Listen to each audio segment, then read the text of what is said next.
नव भारत का सूर्योदय है, नव संकल्प नव नवाचार चाहिए। संपूर्ण भारत दृढ़ संकल्पित है, मजबूत लोकतंत्र का विश्वास चाहिए। युवा भारत का उज्जवल भविष्य यही है, एक देश एक चुनाव चाहिए। इन्हीं पंक्तियों के साथ सर्वप्रथम यहाँ पर उपस्थित निर्णायक मंडल व मेरे प्रबुद्ध श्रोतागण, आप सभी को मेरा नमस्कार। मैं तमन्ना आज आप सभी के सामने एक बहुत ही महत्वपूर्ण विषय, एक राष्ट्र एक चुनाव भारत के लिए जरूरी, इस विषय के पक्ष में अपने तर्क रखने जा रही हूँ। सर्वप्रथम अगर मैं बात करूं इसके अर्थ की, तो एक राष्ट्र एक चुनाव का अर्थ है देश में लोकसभा और राज्य विधानसभाओं के चुनाव एक समय पर करवाना। परंतु भारत में ये चुनाव अलग अलग समय पर करवाए जाते हैं। एक राष्ट्र एक चुनाव कोई नई अवधारणा नहीं है, बल्कि वर्ष 1952, 1957, 1962 और 1967 में भी एक साथ चुनाव करवाए गए हैं। भारत के एक महान वैज्ञानिक डॉक्टर एपीजे अब्दुल कलाम का सपना था कि भारत 2022 तक एक महासत्ता बने, परंतु वर्तमान समय में 2026 चल रहा है और उस लक्ष्य को हम अब तक पूरा नहीं कर पाए।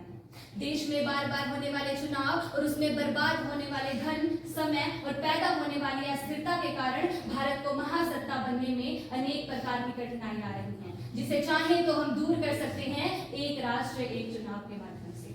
देश में बार बार होने वाले चुनावों के कारण प्रशासनिक अधिकारी, कार्यकर्ता एवं सुरक्षा बलों को अपने मूल कार्यों को छोड़कर चुनावी ड्यूटी में लगना पड़ता है, जिसमें सबसे अधिक प्रभावित होता है विद्यार्थी वर्ग, क्योंकि अध्यापक हमें विद्यालयों और कॉलेजों से अधिक ग्राम पंचायत, नगर परिषद और मतदान केंद्रों पर नजर आते हैं। देश में बार बार होने वाले चुनावों के कारण जो दूसरी सबसे बड़ी समस्या उत्पन्न होती है वो है विकास कार्यों में बार बार रुकावट आना, क्योंकि प्रत्येक चुनाव के साथ देश में आदर्श आचार संहिता को लागू कर दिया जाता है, जिससे न तो कोई नई योजना लागू हो पाती है और विभिन्न प्रकार की महत्वपूर्ण परियोजनाएं भी स्थगित हो जाती है। देश में लगातार बने रहने वाले चुनावी माहौल के कारण सरकारें दीर्घकालीन फैसले लेने की बजाय अल्पकालीन और लोक लुभावक फैसले लेने लगती है। चुनावी रणनीतियों और प्रचार प्रसार में नेता इतने व्यस्त हो जाते हैं कि वो जन सेवा को ही भूल बैठते हैं। लगातार चुनावों के कारण मतदाता भी थकान महसूस करते हैं, जिससे हमें चुनावों में मतदान प्रतिशत भी घटता हुआ दिखाई देता है।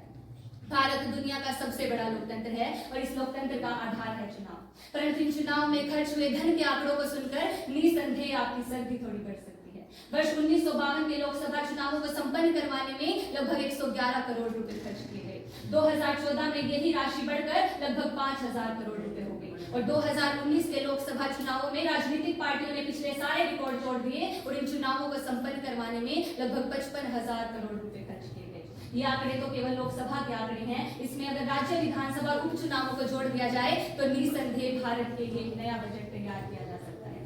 लोकतंत्र का महाउत्सव है चुनाव, देश की दशा और दिशा को तय करता है चुनाव। फिर क्यों है सदन के चुनाव में अलगाव, क्यों न मजबूत शासन के लिए लाया जाए बदलाव। जब एक है राष्ट्र तो क्यों न हो एक चुनाव। अब मैं आती हूँ अपने विपक्षियों द्वारा उठाए गए सवालों पर, क्योंकि किसी विचारधारा का आगमन नहीं होता और ये उसका विरोध करने पहले से आ जाते हैं। इनकी समस्या है कि अगर विधान पालिका समय से पहले समाप्त हो गई तो क्या हम दोबारा से चुनाव करवाएंगे। मैं उन्हें इस तथ्य से अवगत करवा देना चाहती हूँ कि भारत की इस पवित्र धरा पर अगर हमारा मन सच्चा है तो प्रत्येक समस्या का समाधान संभव है। इसी पर दो पंक्तियां हैं। लोकतंत्र के इस पावन युग में हम राष्ट्र निर्माण को ना भूलें, लोकतंत्र के इस पावन युग में हम राष्ट्र निर्माण को ना भूलें, स्वार्थ साधना की आंधी में हम वसुधा के कल्याण को न भूलें। इन पंक्तियों से मेरा तात्पर्य सिर्फ इतना है कि अगर राजनीतिक पार्टियां अपने स्वार्थ को छोड़कर जनता के हित को ध्यान में रखते हुए उचित बहुमत के साथ संविधान में संशोधन करेंगी तो बार बार आने वाले इस प्रशासकीय बोझ को काफी हद तक कम किया जा सकता है।